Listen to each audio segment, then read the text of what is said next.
moved out here. I moved out to New London County when I was a kid. I came up from Brooklyn, New York. And when we moved out here, man, I'll tell you what, this place changed my whole mindset. It was the first time I got to run out in a yard and experience like a grassy field. I moved over to Buchanan Road with some family members, and I got to go outside and play.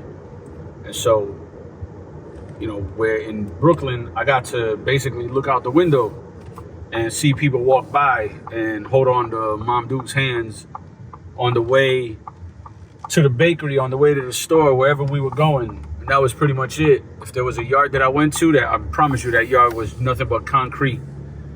And it was small, no real grass.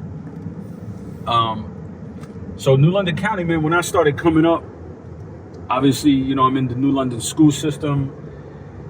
A lot of friends coming up in the middle school, started acting up in the middle school, man. I didn't grow up like understanding who God was. I didn't understand like none of that stuff, man. I knew there was some people in my neighborhood that went to church and things like that. The van came through, picked them up. But outside of that, I didn't really have an encounter with Christ until I was about 18, 19 years old. I had given my life over to the Lord at about 18, 19, and for a solid 10 years, from 19 to about 29, I call it, I played yo-yo with God. I was in, out of the church, in, out. I saw God when I needed him. I didn't see God when he needed me. And so I played that one-sided relationship where God wanted all of me. I didn't want to give him none of me, but I did want all of him, and I wanted it when I wanted it. Simple and plain. The conviction really came to me when God came to me in a dream and showed me some things about me that I never knew, and put me in a position to really kind of fall flat on my face. As I mentioned before, I was heavily involved in drug use, whether that was smoking weed, drinking, popping pills, cocaine, all kinds of other things. And my life was just kind of in that downward spiral, right? You hear the cliche, man. That was me, outside running with some peoples in the local housing projects, bundling up some product at the hotel rooms, driving to New York, transporting some stuff back. Had family members that were, getting hooked on it. I would sell cocaine to my neighbors and sniff it with them at the same time, and it was just that kind of weird lifestyle where once I knew my family members, certain specific family members were doing it, then they found out I was doing it. And what we do, man, we smoke weed together, we sniff cocaine together, and it became that kind of I'm your friend, not your relative relationship. I didn't know really what to do with life. I didn't really know what to do with anything. I joined the military just because that's a whole different story and a whole different day. I joined the military. When I got in the military, I learned what structure was like, and I learned how to be pretty much beat down to nothing. And then I learned how to get built back up, and I learned about teamwork. I learned about community, and I learned about how to just live with integrity. I think that's one of the biggest things that the military has taught me, is just to live with integrity. And so once I became in the fullness and knowledge of understanding who Christ is, I got to meet a lot of people who poured into me. I got to meet a lot of people who understood that there was a calling on my life, even though I denied it. I rejected it. I didn't really embrace that calling. In my mid-20s, I started to understand. I got a little bit more mature, and I started to understand that this city, this area, this community, man, it's such a vicious cycle of just rinse and repeat, rinse and repeat, rinse and repeat. It's the same people. It's the same places to go. It's the same hangout spots. It's the same bars. It's the same drunks. It's the same people selling. It's the same. I watch people I came up with that were out there hustling on the streets. Their kids are hustling on the streets.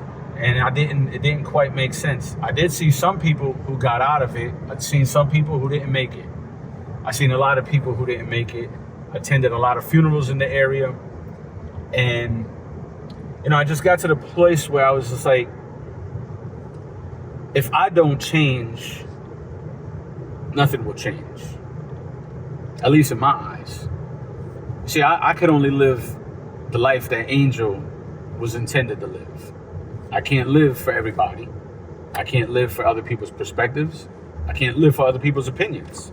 I gotta live the life that God called me to live. And so I try to do that to the best I can. I'm not batting 1,000. I slip up often. And but there's something about continuously getting back up, continuously pushing forward, and not quitting. That's what drives me. So my gifts and my talents are ambition, determination, grit, and I really lack. One thing that I think is a benefit that I've been able to at least capitalize on is I don't care too much about other people's opinions. I don't. That's one area of my life that I realize that everybody has them. And because I realize that everybody has them, if I let everybody else affect me and I don't really check me and what I think of me, then I'm really being a people pleaser and not a God pleaser. So those areas of determination and understanding, like, I got to do what I'm supposed to do in order for me to go where I'm supposed to go. Outside of that, everything else just kind of seems meaningless. Everything else just seems like, what are we all doing this for? And I'm not doing it for clout. I'm not doing it to chase nobody's approval. I'm not doing it to do anything in respect to where I need a pat on the back. I'm the person who hates limelight, but I do like light. I do like God's light. I do like making sure that God has got me, that he's protecting me, that he's providing for me, that he's opening doors for me. Because if I rely on man, I'm gonna just continue to rely on limited people, limited creation.